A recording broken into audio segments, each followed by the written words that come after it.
Aduh serem banget ya. Jadi jangan sampai kalian itu menyelundupkan hiburan Korea Selatan ke Korea Utara kalau kalian itu pengen berumur panjang. 10.000 murid di Korea Utara menyerahkan diri usai menonton drama Korea. Parah banget kan guys? Apa gimana? Kengkemehane. Mereka pas ngelihat itu cuma kayak diem, tanpa ada ekspresi guys, cuma diem kayak.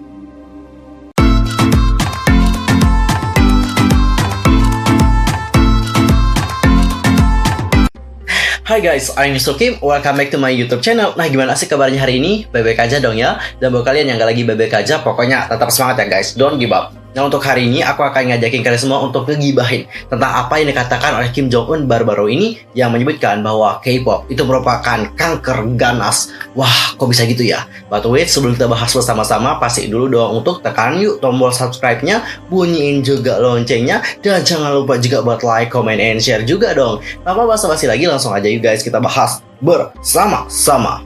Nah, cinggu kali itu pasti pada tahu dong ya bahwa Korea Utara itu memang tidak seperti negara lain. Mereka juga punya peraturan yang kalau kita lihat peraturannya juga ketat gitu ya. Termasuk dengan menerima atau mengkonsumsi budaya dari negara lain. Salah satu hal yang paling dibatasi oleh Korea Utara adalah dengan masuknya budaya dari negara Korea Selatan.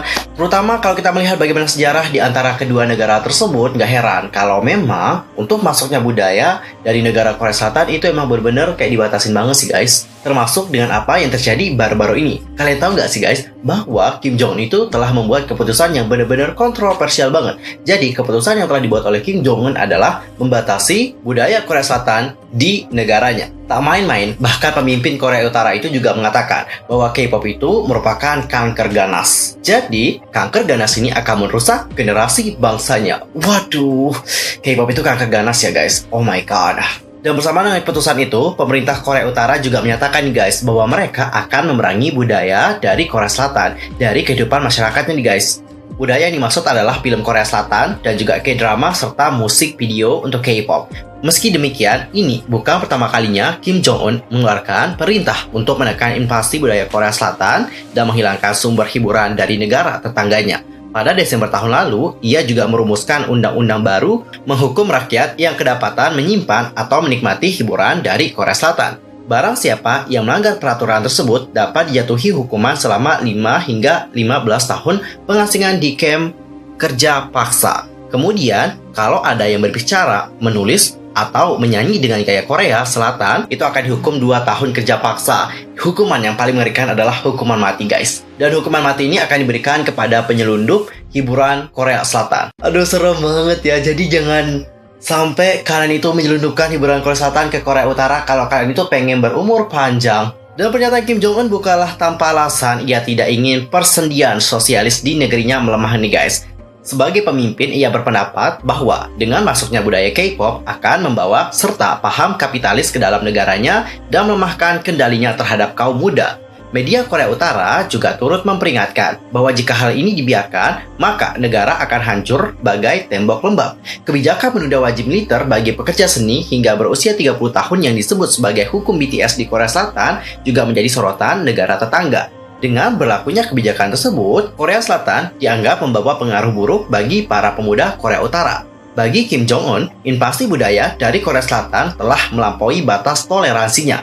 Selanjutnya, Jiro Ishimaru sebagai pemimpin redaksi dari situs Jepang Asia Press International yang memantau Korea Utara kepada The New York Times mengatakan, jika dibiarkan, dia khawatir akan mempertimbangkan Korea Selatan sebagai alternatif menggantikan Korea Utara. Dan sebelumnya, Institut Perdamaian dan Persatuan di Universitas Nasional Seoul itu telah mengadakan survei kepada 116 responden pengungsi Korea Utara pada tahun 2018 hingga tahun 2019. Hasil surveinya adalah menyatakan bahwa hampir setengah dari mereka seringkali menikmati hiburan Korea Selatan saat berada di Korea Utara. Seorang pembelot dari Korea Utara yaitu Jong Kwang-il juga menyatakan bahwa para pemuda tidak berutang apapun kepada sang diktator. Kim Jong Un harus menegaskan kembali kontrol ideologinya kepada kaum muda jika tidak ingin fondasi pemerintah dinasti keluarganya roboh. Begitulah yang dikatakan oleh Kwang-il.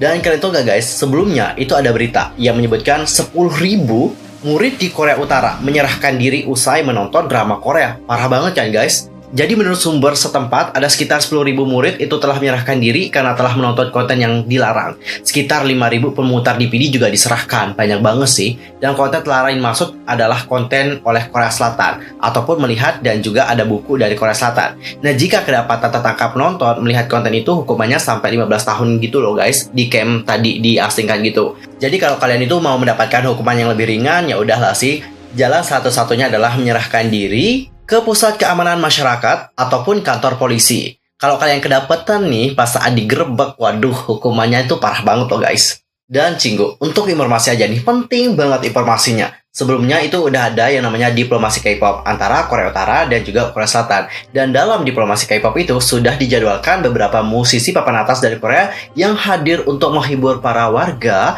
Korea Utara. Salah satunya adalah Red Velvet guys. Kalian pasti pada ingat dong ya dengan insiden saat itu. Jadi pas saat Red Velvet tampil, kalau nggak salah waktu itu mereka menampilkan lagu yang apa gimana? Kengkemehane. Itu kan lagunya asik banget ya. Kalau kita mungkin yang nonton bakalan ikutan joget ya, ye. Tapi kalau warga Korea Utara mungkin mereka juga baru first time ya lihat ada girl group yang tampil di hadapan mereka. Jadi kesannya kayak gimana ya, awkward gitu loh guys. Kalau kalian nonton mungkin bagaimana videonya, itu akan ngebuat kalian juga merasa kayak gimana gitu. Aku kalau jadi Red Velvet ya, itu pasti kayak nggak akan fokus gitu saat tampil, serius. Kita itu kayak tampil di hadapan orang yang gak ada emosi sama sekali. Mereka pas ngelihat itu cuma kayak diem, tanpa ada ekspresi guys, cuma diem kayak. Jadi seolah-olah penampilan kita itu kayak buruk kan, bener kan? Tapi ya kita juga maklum sih ya, kenapa mereka juga berekspresi seperti itu. Karena mereka juga belum kenal Red Velvet, apalagi dengan pembatasan masuknya budaya di Korea Selatan. Of course mereka di sini tidak kenal dengan grup-grup K-pop gitu. Dan gak hanya tentang konten yang berbau hiburan saja nih guys, ada juga tentang bagaimana cerita dari tentara pembelot Korea Utara nih guys. Jadi ceritanya adalah tentara ini itu kayak suka banget kan makan chokopai. Sedangkan di Korea Utara sendiri itu kan dilarang makan chokopai. Kata Kim Jong Un sih, itu kenapa dilarang adalah katanya nggak baik gitu nih guys buat kesehatan gitu. Dan tentara yang hingga kini hanya disebut dengan nama Oh itu telah melintasi zona demilitarisasi dan juga mendapatkan luka tembakan nih guys. Dan Oh belum lama kembali sadar usai menjalani operasi untuk merawat luka tembak dan mengeluarkan cacing parasit dari dalam tubuhnya. Saat dia bangun, tahu nggak mintanya apa? Dia itu pengen dapetin chokopai. Dan oleh karena itu kan dia pengen banget nih dapetin chokopai gitu. Salah satu perusahaan dari chokopai sini mengirimkannya banyak banget chokopai guys. Dan bahkan nih guys, perusahaan makanan Orion itu telah menjanjikan si tentara tersebut akan mendapatkan pasokan chokopai seumur hidupnya. Waduh, enak juga ya. Aku juga salah satu penggemar chokopai sih, karena chokopai itu kayak lembut, enak banget. Dan kalian tahu gak guys, harga untuk satu chokopai ya, kalau di pasar gelap itu lumayan mahal banget loh. Harganya bisa mencapai 10.000 won atau sekitar 130.000 rupiah. Itu buat satu buah doang loh. Jadi emang gitu ya, agak terbatas juga sih kalau kita menjadi warga negara Korea Utara gitu ya. Untuk makan chokopai aja sulit gitu ya, padahal orang-orang di sana banyak banget loh yang suka. Dan juga ada kisah yang menyentuh sih di balik kisah chokopai ini. Ada katanya sebuah insiden di mana di sini banyak sekali dari warga Korea Selatan itu telah mengirimkan chokopai melalui balon udara gitu kepada para warga negara Korea Utara. Duh, sumpah sih itu bener-bener buat aku juga merinding sih saat ngebaca story mereka. Pihak dari Orion sendiri itu mengatakan bahwa mereka mengirimkan chokopai untuk menyambut tentara tersebut setelah mengalami kejadian yang sulit. Dan salah satu alasan pemberian hadiah panganan itu adalah lantaran chokopai yang resmi dilarang pemerintah Pyongyang sejak tahun 2014. Bagi warga Korea Utara, panganan ini juga menjadi simbol kemakmuran negara tetangganya itu. Dan khawatir dengan hal tersebut, pemerintah dari Korea Utara pun telah menyebarkan propaganda bahwa chokopai merupakan sebuah makanan yang berbahaya bagi kesehatan tubuh kita. Well guys, tadi kita sudah membahas yang lebih dalam mengenai apa yang terjadi dengan Kim Jong Un baru-baru ini. Seperti apa yang telah diungkapkan, mereka itu telah menyebutkan bahwa K-pop ini merupakan kanker ganas. Dan sekali lagi aku tekankan kepada kalian semua ya, ini merupakan kebijakan dari negara lain. Jadi kita juga tidak perlu ikut campur ya, takutnya apa gitu. Takutnya kalau kalian speak up menjelek-jelekan tentang Korea Utara seperti itu, nanti kan berimbas juga pada netizen Indonesia. Jadi lebih baik sih kita itu save aja. Apapun yang ada di opini kalian, lebih baik kalian save aja. Kalau kalian mau berkomentar juga nggak apa-apa, tapi usahakan dengan bahasa yang lebih baik ya. Takutnya ada problem gitu guys. Serius, aku benar-benar menghimbau banget kepada kalian semua. Dan ya kalau kita berbicara mengenai pembelot Korea Utara, kalau kalian menjadi pembelot itu benar-benar kayak sulit banget ya, serius. Aku pernah baca cerita ada seorang wanita, ini juga terkenal banget sih, sampai diundang ke beberapa acara di Amerika Serikat kayak gitu. Jadi ceritanya emang benar-benar kayak menyentuh banget. Bayangin ya guys, karena dia itu menjadi pembelot ya, pembelot di Korea Utara. Dia bahkan kayak melewati berbagai rintangan yang benar-benar kayak berat banget. Kalau nggak salah ya, seperti cerita yang aku baca, mereka itu bahkan kayak makan serangga gitu loh guys. Kebayang nggak sih?